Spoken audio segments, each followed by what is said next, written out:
নতুন মানুষের খুব আদর যত্ন করতেছে দেখি। তুই কেন আমার সাথে ঝামেলা করতেছিস বল। আজ থেকে এই সন্তানের যত খরচ লাগে সব আমি দেব। সময় পাল্টায় গেছে, আমি আর ওরে চিনতে চাই না।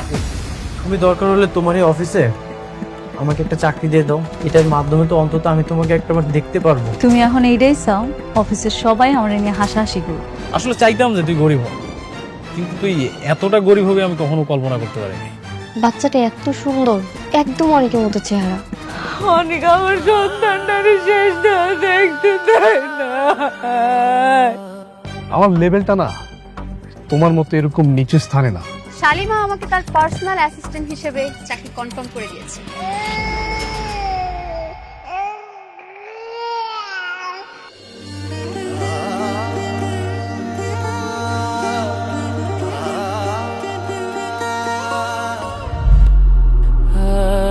আপনি কে? আমি অনেক এদিক দিয়ে যাচ্ছিলাম, বাচ্চার কান্নার শব্দটা শুনে এখানে আসলাম। অনেক সুন্দর, মাশাআল্লাহ। আসলে একা মানুষ তো, আমার স্বামী বাইরে কাজকর্ম করে, বাচ্চা সামলায় সব দিক দেখতে হয়। ছোট শিশু, একটু যত্নে রাখবেন। ওর মুখটা অনেক মায়া ভরা।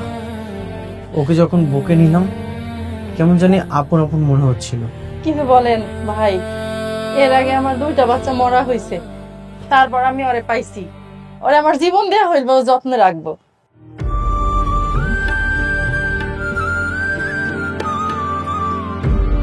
আমার কাছে তো তেমন টাকা নেই, আপনি টাকাগুলো রাখুন, যদি কিছু প্রয়োজন হয় কিনে দিবেন।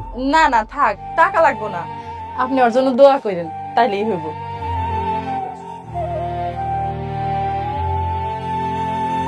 বাবা কান্দেন না বাবা, ও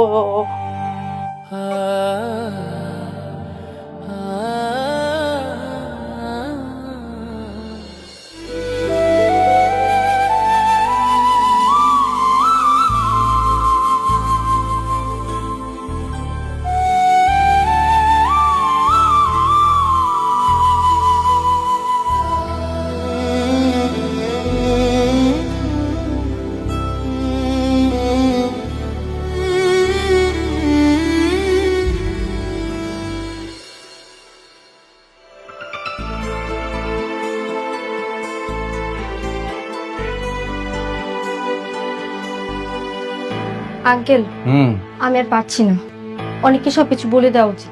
হ্যাঁ, আরে কি বলো বোকা মেয়ে, মানে এটা বললে তো আমাদের সকলের জেল হয়ে যাবে, বুঝতে পারছো? কিন্তু এভাবে আর কতদিন? বাচ্চাটা তার আসল মা বাবার কোলে উঠতে পারছে না। এই বাচ্চাটার জন্য অনেক আর মেঘলা আলাদা হয়ে গেছে, এগুলো কি সহ্য করা যায়? কিন্তু ওদের পরিস্থিতি ঠিক হয়ে গেলে তখন তুমি ওদের কাছে আমার শত্রু হয়ে যাবে। একদম একদম সত্যি কথা। হচ্ছে কি মা, আমি এক কথা বলি, মানে অনেক যদি জানতে পারে এগুলোর পেছনে আমরা সবাই আছি, তাহলে আমাদের কথা বাদ দাও, আমাদের কথা তুমি বাদই দাও, তোমাকে সে কোনোদিন ক্ষমা করতে পারবে?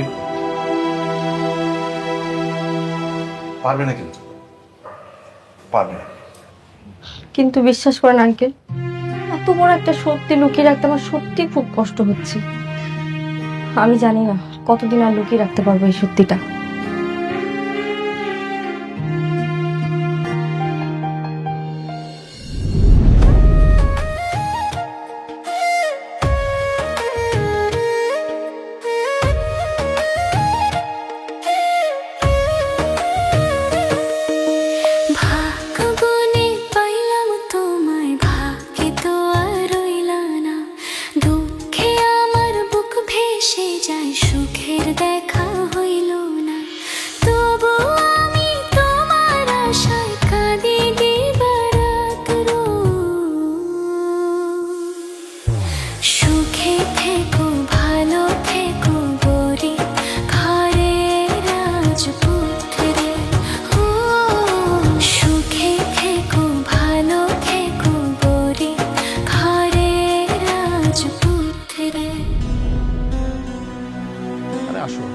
আসো আসো।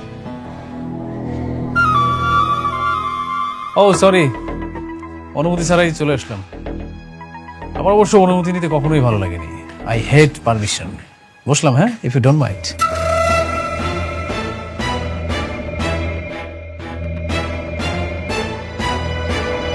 তোকে একটা দাওয়াত দিতে আসলাম। আমার বিয়ে ঠিক হয়েছে, আগামী শুক্রবার রাতুলের সাথে আমার বিয়ে। আগে তো তুই ফকিন্নি ছিলি, তাই বড় জোর জন্মদিনে দাওয়াত দিতাম। এখন যেহেতু আমাদের লেভেলে আসছিস, তাই দাওয়াতটা দিতে আসলাম। বাহ, খুব ভালো কথা। যেমন কুৎসিত তোর মনটা, ঠিক তেমন কুৎসিত মনের জীবন সঙ্গী বাচ্চা নিছোস। খুশি হয়েছি। তোমার অনেকের থেকে কিন্তু আমি বেশ ভালো আছি। আচ্ছা, তাই না? একবার শান্তা, একবার নকল শালিমা, আর একবার সম্পত্তির জন্য আমারে, এখন আবার আমারই বান্ধবী টাকার জন্য নীলারে বিয়ে করা। ভালো তো, ভালো না? দেখ মেঘলা, বাজে অপবাদ দিবি না। ওর টাকা পয়সা দেখে যদি মেয়েরা পছন্দ করে ওকে, তাতে ওর দোষ কি? না না, দোষের কি আছে? আমি তো একবারও কই নাই দোষের কিছু আছে। তোরা দুইজনে এখন বিয়ে করতেছস, আমারে কইছস, আমি তো অনেক খুশি হয়েছি। সত্যি আমি অনেক খুশি। এই নে বিয়ের কার্ড, সময় মতন চলে আসিস। না, তা তো অবশ্যই। তোকে বিয়া বইলা কথা, আমারও তো আসতেই হবে। বাবু মিয়া,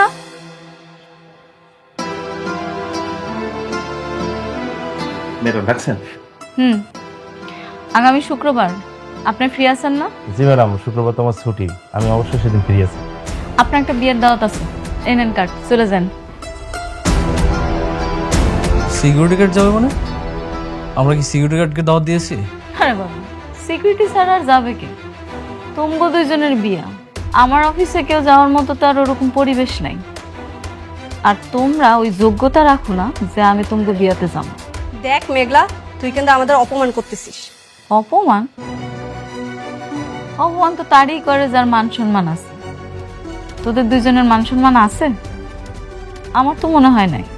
যদি থাকতো তাহলে রাতুল রে এতবার করে নিষেধ করার পরও এরকম না বলে আমার অফিস আসতাম। এত অহংকার কিন্তু ভালো না। একটা কথা জানেন তো, শেষ বলতে কিছু নেই, যেখানে শেষ সেখান থেকেই শুরু।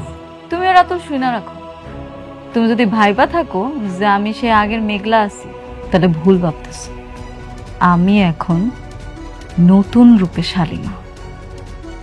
এই শালিমার লগে তুমি চাইলেও কিছু করতে পারবে না। এই শালিমার লগে কথা কওয়ার জন্য বুঝা শূন্য কথা কইতে হবে। সময় বলে দেবে কে কতটা ক্ষমতাবান। চলো।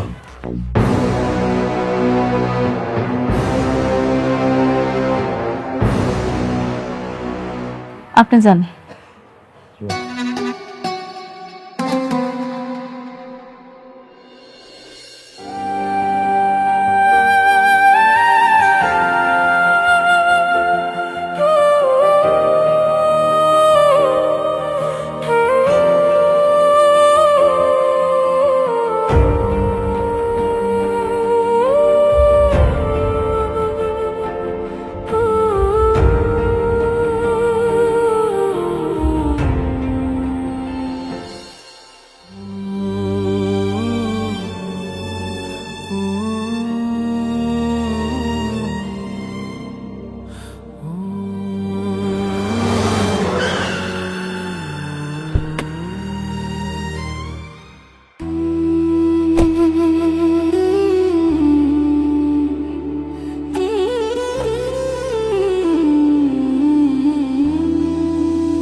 বৃষ্টি, তুমি এত রাতে এখানে? হ্যাঁ, আমি তোমার জন্য রান্না করে নিয়ে আসলাম। তুমি এখানে তো কষ্ট করে আছো, আর আমি বাসায় কিভাবে থাকি বলো? তুমি এখনই খাবারটা খেয়ে নাও। এসব তোমাকে খেতে হবে না, রেখে দাও। এগুলোর কোনো দরকার নেই, আমি রান্না করতে পারি। আর যেটা খাচ্ছি এই খাবারে অনেক শান্তি আছে। আমার কোনো সমস্যা হচ্ছে না।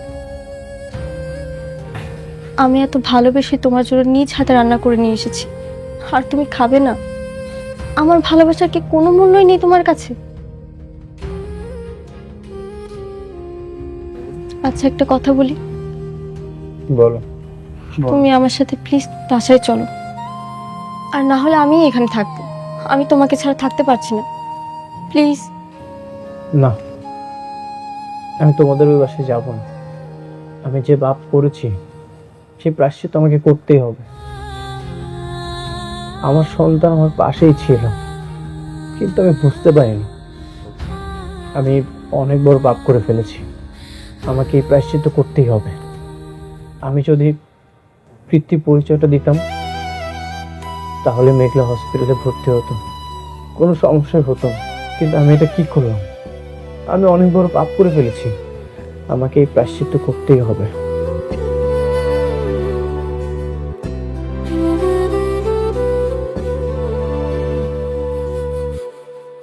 অনেক একটা কথা জিজ্ঞেস করি, মনে করো তোমার আর মেঘলার যে সন্তান মারা গেছে, সে যদি সত্যি সত্যি মারা না যায়, তখন কি করবে? যেটা হবে না সেটা বলে তো কোনো লাভ নেই। না, এরকম তো অনেক সময় হয়, তাই না? এই যে আমরা সিনেমায় দেখি, অনেক সময় বাচ্চা চুরি করে ফেলে হাসপাতাল থেকে, একজনের বাচ্চা আরেকজনের কাছে দেয়। তেমন যদি তোমার বাচ্চা অন্যজনের কাছে দিয়ে দেয় আর তাদের মৃত সন্তান তোমার কাছে দেয়, তখন? সন্তানের জন্য আমি দিনের পর দিন পাগল হয়ে যাচ্ছি, আর মেঘলা এই সন্তানের কথা ভাবতে ভাবতে ধ্বংস হয়ে যাচ্ছে। যদি তোমার কথা কখনো সত্য হয়, আর আমি যদি সবকিছু জানতে পারি যে এই কাজটা করেছে, তার বুক চিরে কলিজা বের করে তাকে আমি খুন করে ফেলবো।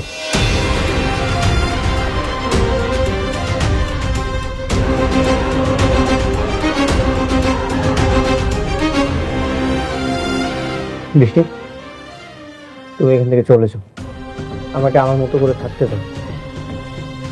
চলে যাও, তোমার খাবারটা নিয়ে যাও।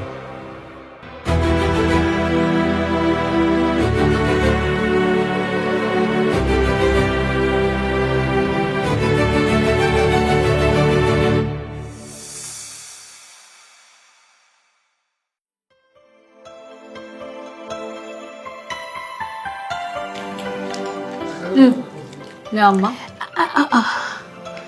আল্লাহ মনে রে বাবা। আব্বা নাও। শোনো আব্বা, ভাবতেছি কালকে তোমারে তোমার দুইজনেরই আমার একটু অফিসে ঘুরে আনবো, যাইবা নাকি? কালকে যেতে মারে, আমি ভাবতেছিলাম তোর মারে নিয়ে আমাকে পুরান বাসা দিকে একটু যাবো। এখানে কয়দিন ধরে রয়েছি, কেমন জানি একটা খবরদার আব্বা, তুমি ওই বস্তিতে যাওয়ার নামও নিবা না। ওই বস্তিতে এখন অনেক থাকে, আর তাছাড়া কালকে তোমার বিবাহ বার্ষিকী। আমি চাইতেছি আমার অফিসে সবার সাথে তোমাকে একটু পরিচয় করে দিব। আমার লগে যাবে, এটাই শেষ কথা। আচ্ছা ঠিক আছে, তুই যখন চাইতেছস তোর অফিসটা ঘুরে দেখে আসুন, তাইলে আমরা যাবো। তাহলে একটা কাজ করুন নি, আমি তো সকাল সকাল অফিসে যাবো, বিকালে তুমি বলে গাড়ি পাঠিয়ে দিব না। না না মা, গাড়ি পাঠিয়ে দেবো না মা, তুই ঠিকানা দিয়া যাইস, ওই আমরা রিক্সা নিয়ে ঘুরতে ঘুরতে চলে যাবো। আবার গাড়ি থাকতে কে রিক্সা দেওয়া যায় তুমি কও? মারে, আমরা রিক্সা দিয়েই যাবো, গাড়ির মধ্যে না কেমন দমটা বন্ধ হয়ে আসে। তুই চিন্তা করিস না, আমরা একেবারে ঠিকঠাক চলে যাবো নে। আচ্ছা ঠিক আছে, যাইও তাইটা, কিন্তু শোনো গাড়িতে চড়ার অভ্যাস করতে হইব, বুঝছো? আচ্ছা ঠিক আছে। আব্বা তুমি এক পিস মাংস নাও না। তো ঠিক আছে তো।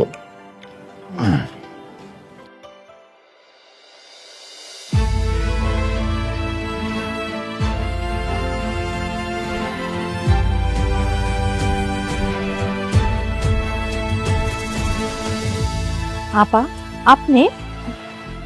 আমি তো ওকে দেখতে এসেছি, আর ওর জন্য কিছু জামা কাপড় নিয়ে এসেছিলাম। দিন, আমার কাছে দিন।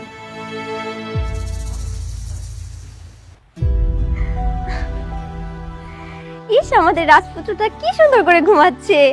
এই যে বাবা, দেখো তো কে এসেছে, তোমার ছোট মা এসেছে। তোমার জন্য আজকে অনেক সুন্দর সুন্দর জামা নিয়ে এসেছি, সবগুলো পরাবো তোমাকে। আমার বাবাটা। আপা, ওর জন্য কিছু জামা কাপড় নিয়ে এসেছি, দেখেন তো পছন্দ হয় কিনা। আপনি আনছেন আর সেই জিনিস আমার পছন্দ হইব না, এটা কি হইলো? আচ্ছা, তাহলে আপনি একটু বসেন, আমি আপনার জন্য একটু নাস্তা নিয়ে আসি। আরে না না, আমি কোনো নাস্তা খাবো না এখন, আমি ওকে দেখতে এসেছিলাম। আর আপা, আপনাকে একটা জরুরি কথা বলার আছে। কি কথা? এই সন্তানের যে বাবা, সে খুব রেগে আছে। যদি ভুলেও কখনো জানতে পারে ওর সন্তান আপনার কাছে, তাহলে ও কাউকে ছাড়বে না। তাই আপনার আরো আগের থেকে বেশি সতর্ক থাকতে হবে। আচ্ছা ঠিক আছে, আমি সতর্ক হয়ে চলবো। আর কি যে বলেন আপা, এই বাচ্চা যে আমার না, এটা যদি আমার স্বামী জানতে পারে তাহলে সেও তো আমার একেবারে মাইরে ফেলাইবো। চিন্তা করবেন না আপনি, আমি আপনার পাশে আছি। আপনার বিপদে আপদে সবসময় পাশে থাকবো। আপনি আমাকে সবসময় কল করে জানাবেন কি হয় না হয়। আচ্ছা ঠিক আছে। এই যে বাবা, ঘুমোচ্ছ?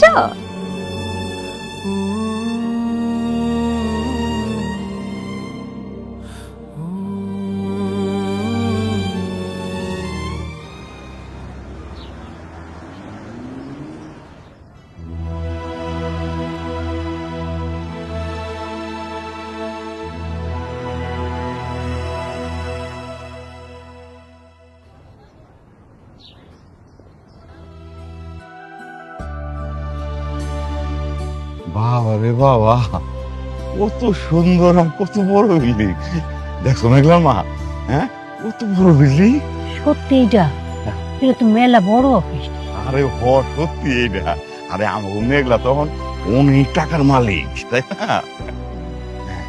আও, ভিতরে কে আছে একটু ডাক দে।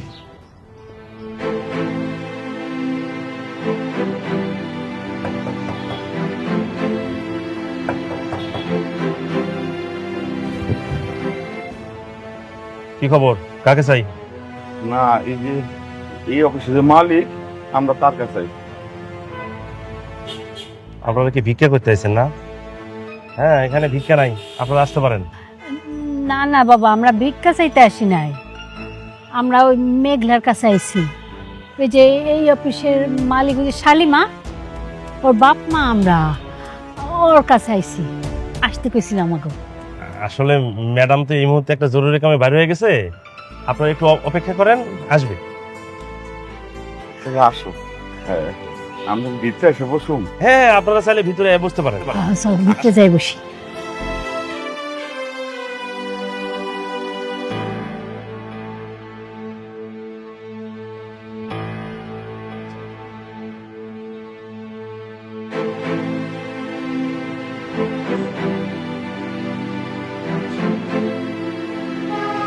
আপনারা এখানে বসেন, ম্যাডাম মিটিং শেষ করে এখনই চলে আসবে। বসেন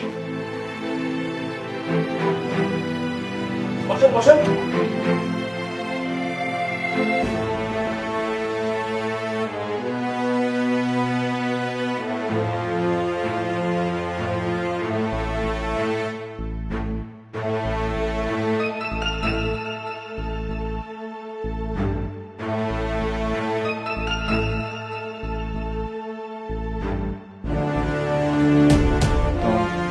ওয়ালাইকুম আসসালাম। কি ব্যাপার, কোনো কাজ নেই? ওয়ালাইকুম আসসালাম। হ্যাঁ, আমরা কাজের বিষয়ে কথা বলছি। এরা কারা? ওদের পরিচিত? না না, এক্সকিউজ মি, আপনারা কারা? দারোয়ান, কোথা থেকে ফকির মিসকিন এসে অফিসে সোফায় বসে আছে, তোমরা কি দেখো না? আপনারা কি দেখেন না কেউ? মা, আমরা কিন্তু ভিক্ষুক না, ভিক্ষা চাইতে আসি নাই। আমি হচ্ছে মেঘলার বাপ, আর এটা হচ্ছে মেঘলার মা। মেঘলাকে মেঘলা হচ্ছে গিয়ে এই যে এই কোম্পানির মালিক। শুনেছো এই ফকিন্নিদের কথা? ওদের মতো ফকিন্নিদের মেয়ে নাকি এই কোম্পানির মালিক। মাগো, তুমি কিন্তু এবার সত্যি সত্যি আমাকে অপমান করতেছ। আরে আমরা সত্যি সত্যি মেঘলার বাপ, সেই অফিসের মালিক। আরে মেঘলা আসলেই তো বুঝতে পারবা, তাই না? আপনারা শুনেন, মেঘলা আসলে সব আপনারা বুঝতে পারবেন কে। আবার কথা বলিস? তোদের মতো ধান্দাবাজদের না আমার ভালো করে চেনা আছে। প্রথমে ঢুকবি, তারপর পায়ে ধরে কান্নাকাটি করে 2-10 টাকা বেশি নেওয়ার ধান্দা। হ্যাঁ, বের হ, বের হ বলতেছি। তুমি একটা ফোন দাও না মেঘনার। হ্যাঁ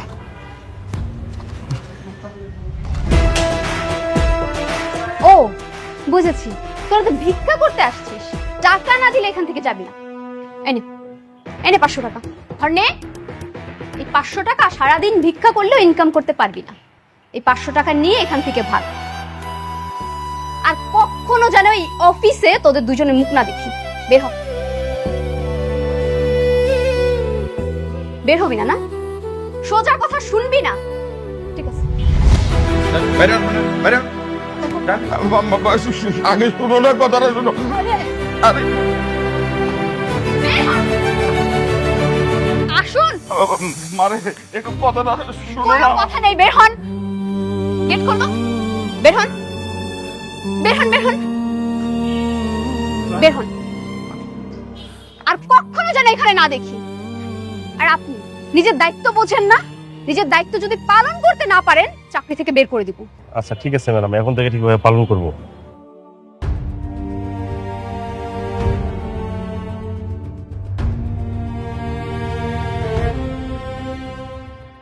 অনেক সাহেব, এই শহরে আপনি কনস্ট্রাকশনের একজন শিল্পের রাজা ছিলেন, আর আজ আপনি এখানে। আপনি চাইলে আজও আকাশ ছোঁয়া দালান বানাতে পারেন। আমাদের সাথে চলুন অনেক সাহেব। রাজা ছিলাম কিনা জানি না, তবে দালান বানাতে গিয়ে আমি আমার ঘরটাই হারিয়ে ফেলেছি। এখন আর দালান বানানোর কোনো শখ নেই। আপনি আমাদের মেধাবী, বিনিময়ে আপনি যা চাইবেন তাই পাবেন। এই টাকাটা আপনি অ্যাডভান্স রাখুন।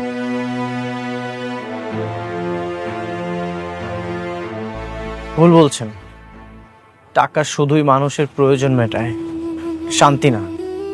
আজকে আমি এমন একটা জায়গায় দাঁড়িয়ে আছি যেখানে টাকার শব্দ খুব অদ্ভুত শোনাচ্ছে। দেখুন অনেক সাহেব, ভালো প্রস্তাব বারবার আসে না, অন্তত নিজের জন্য বাঁচুন। এই টাকাগুলো রাখুন। আপনারা আমাকে সুখ কেনার বুদ্ধি দিচ্ছেন। আমি আমার সর্বস্ব হারিয়ে দেখেছি।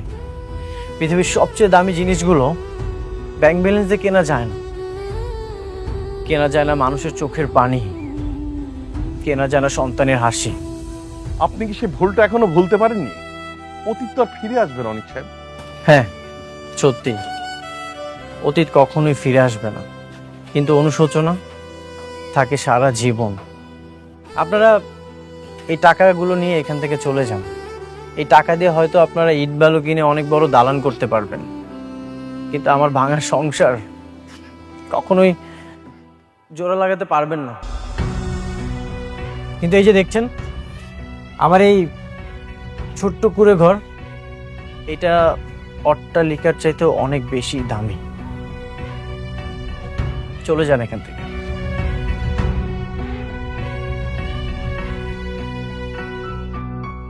কি দরকার আছিল এখানে আসার? এত বড় অফিসে কি আমাকে মতো মানুষের মানায়? আমরা বস্তির মানুষ, বস্তিতেই ঠিক আছে। হ্যাঁ, আমরা কি শখ করে আইছি? হ্যাঁ, মায়াটা কত করে কইলো, সেই জন্য তো আইছি। আরে আমরা যদি না আইতাম মায়াটা কষ্ট হইতো না। এদিকে মায়াটা তো মোবাইলটাও ভাঙা হালাইলো, আনার তো ফোন করে কইতে পারতাম যে আমরা আইছি। কি যে করি? আচ্ছা চলো জায়গা।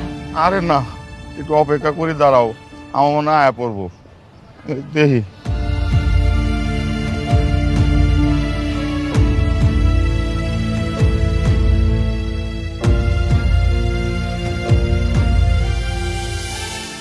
কি ব্যাপার, আপনারা ম্যাডামের মা বাবা না? হ বাবা। তা রাস্তা দাঁড়ায় আছেন কেন, ভিতরে না যায়? বাবা, আমরা ভিতরে গেছিলাম, কিন্তু ওই যে একটা মেয়ে আছে না, ও রাগ করে আমাকে মোবাইল টোবাইল ভাঙ্গা এই যে দেখো 500 টাকা হাতে ধরাই দিয়া বাইর করে দিল। সরি আঙ্কেল, আপনারা হয়তো বা চিনতে পারে নাই। ম্যাডামের আসার আর 10-15 মিনিট বাকি আছে, ততক্ষণে চলে আসবে। আসুন আমার সাথে ভেতরে। ভিতরে যামু? আসুন, আরে আসুন না।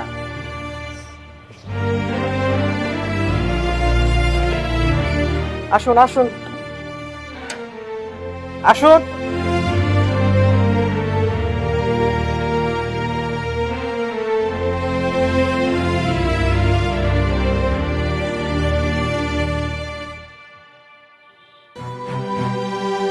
আপনারা বসেন,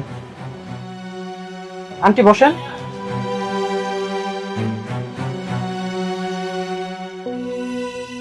আপনারা বসেন, ম্যাডাম 10-15 মিনিটের মধ্যে চলে আসবে।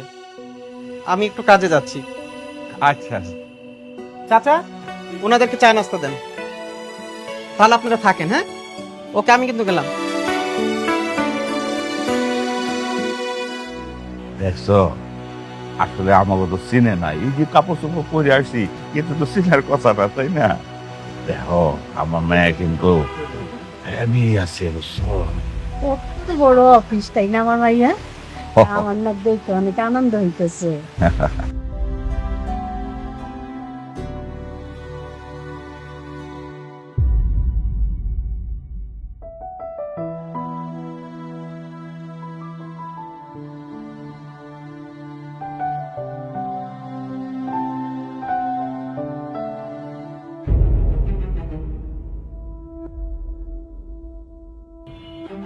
কি ব্যাপার? আপনাদের সাহস তো কম না, আবার চলে আসছেন। একটু আগে না 500 টাকা দিলাম, এতেও আপনাদের মন ভরে নাই। ফকিনের মতো আবার এসে এখানে বসে বসে চা খাচ্ছেন। বিস্কিট রাখেন, ওঠেন। বিস্কিটটা রাখতে বলছি না? এগুলা কি কও মা? তোমার না কইলাম এইটা আমাকে মাইয়ার অফিস। মিথ্যাবাদী ছোট লোক কোথাকার, কথায় কথায় মিথ্যা কথা বলে। ওঠেন বলতেছি, বিস্কিট রাখেন, ওঠেন। তুমি কিন্তু খামাখা আমার সাথে খারাপ ব্যবহার করতেছো। তোদের মতো ফকিন্নিদের সাথে আর কি ব্যবহার করব? তোরা তো রাস্তার ফকির। এত সুন্দর বড় অফিসে এসে বসে খাবার খাওয়ার যোগ্যতা তোদের আছে? যোগ্যতা তো নাই। তোরা তো রাস্তার পাশে ডাস্টবিন থাকে, ওই ডাস্টবিনের থেকে খাবার তুলে খাওয়া তোদের অভ্যেস। আসছে এখানে ফকিন্নি ধান্দাবাজগুলা। আমরা বাট পান না, তুমি মাইয়াটা ভালো না। সে কখন থেকে আমাদের লোকে খারাপ ব্যবহার করতেছো? কি বললি? আমার সাথে বেয়াদবি করলি? বের হ এখান থেকে, বের হ। আম্মা, আম্মা তুমি ঠিক আছো?